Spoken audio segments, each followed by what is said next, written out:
Perkenalkan, saya Sahabuddin, calon guru penggerak Angkatan 6 dari SMA Negeri 6 Takalar, Provinsi Sulawesi Selatan. Kali ini saya akan memaparkan kesimpulan dan refleksi pengetahuan dan pengalaman baru dari pemikiran Ki Hajar Dewantara. Kesimpulan dan penjelasan pemikiran Ki Hajar Dewantara tentang dasar-dasar pendidikan. 1. Menuntun. Maksud menuntun yang pertama adalah menuntun segala kodrat yang ada pada anak-anak. Kemudian maksud menuntun yang kedua adalah bahwa pendidik itu hanya dapat menuntun tumbuh atau hidupnya kekuatan kodrat yang ada pada anak-anak. Yang kedua, kodrat anak. Kodrat anak yang pertama adalah merdeka, dan kodrat anak yang kedua adalah bermain. Yang ketiga, kodrat alam dan kodrat zaman.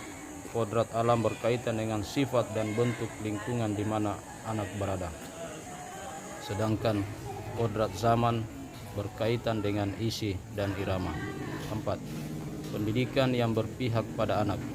Artinya bahwa pendidikan itu bebas dari ikatan dengan suci hati mendekati sang anak, bukan untuk meminta sesuatu hak, melainkan untuk berhamba pada sang anak.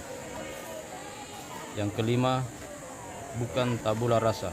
Maksudnya adalah bahwa anak bukan kertas kosong yang bisa digambar sesuai keinginan orang dewasa. Anak lahir dengan kekuatan kodrat yang masih samar-samar. Tujuan pendidikan adalah menuntun atau memfasilitasi, membantu anak untuk menebalkan garis yang masih samar-samar tersebut agar dapat memperbaiki lakunya untuk menjadi manusia seutuhnya. Dasar yang keenam adalah budi pekerti. Maksudnya adalah bahwa budi pekerti, watak, karakter adalah bersatunya perpaduan harmonis antara gerak, pikiran, perasaan, dan kehendak atau kemauan sehingga menimbulkan tenaga atau semangat. Yang terakhir adalah pendidik atau guru diibaratkan sebagai petani. Maksudnya bahwa seorang petani yang menanam jagung misalnya hanya dapat menuntun tumbuhnya jagung.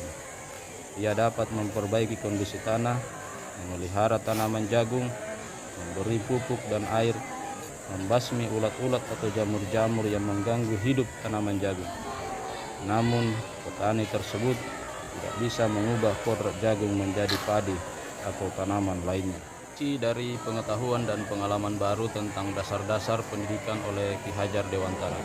Sebelum mempelajari modul 1.1 ini, saya memiliki pandangan bahwa pada prinsipnya setiap anak yang lahir di dunia ini seperti kertas kosong. Fungsi keluarga atau orang tua, lingkungan, dan sekolah yang berperan dalam membentuk budi, cita, rasa, karsa, dan pekerti dari anak-anak yang bersangkutan. Hal lain yang saya pahami sebelum mempelajari modul ini adalah bahwa guru atau pendidik bertugas untuk mengajar atau mendidik dari segi kondisi yang tidak tahu sama sekali sampai mencapai titik kepintaran atau kesuksesan. Selain itu, yang saya ketahui sebelum mempelajari modul ini adalah bahwa setiap anak tidak merdeka, baik lahir maupun batin, atau bergantung pada manusia yang lainnya. Setelah mempelajari modul ini, banyak hal yang saya ketahui dan pahami terkait dasar-dasar pendidikan yang dikemukakan oleh Ki Hajar Dewantara. Seperti inti pendidikan adalah menuntun, kodrat anak yaitu merdeka dan bermain, kodrat alam dan kodrat zaman.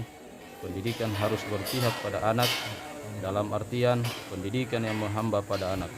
Tabula rasa, bahwa anak bukan kertas kosong tapi telah memiliki garis-garis yang masih suram, sehingga fungsi atau tugas guru untuk menebalkan atau mengembangkan garis tersebut. Tentang budi pekerti anak, dan yang terakhir adalah pendidik atau guru diibaratkan sebagai petani. Berdasarkan konsep dan refleksi tersebut, saya senantiasa mengimplementasikan baik di ruang kelas, di lingkungan sekolah dengan cara-cara sebagai berikut. 1. Memahami latar belakang sosial budaya, kondisi psikis dan latar belakang keluarga anak dengan melakukan asesmen diagnostik, sehingga dapat diketahui hambatan-hambatan yang dihadapi anak tersebut untuk mampu mengikuti pembelajaran. 2. Melakukan asesmen diagnostik untuk mengetahui kesiapan dan gaya belajar anak. Dari asesmen diagnostik tersebut, kita dapat memetakan gaya belajar anak, apakah auditori, visual, dan kinestetik, sehingga secara perlahan dapat mengimplementasikan pembelajaran berdiferensiasi. 3. Senantiasa melakukan pendekatan persuasif dan personal kepada anak yang mengalami hambatan-hambatan dalam mengikuti proses pembelajaran. 4. Mengalokasikan waktu beberapa menit pada setiap pertemuan untuk memberikan motivasi, cerita yang menginspirasi, serta bimbingan karir anak. 5. Senantiasa menjadi contoh yang baik di sekolah dalam hal kedisiplinan, perhatian kepada anak atau murid, etos kerja yang baik, dan berbagi praktik baik lainnya. Demikian pemaparan dari saya. Salam guru penggerak, guru bergerak Indonesia Maju. Wassalamualaikum warahmatullahi wabarakatuh.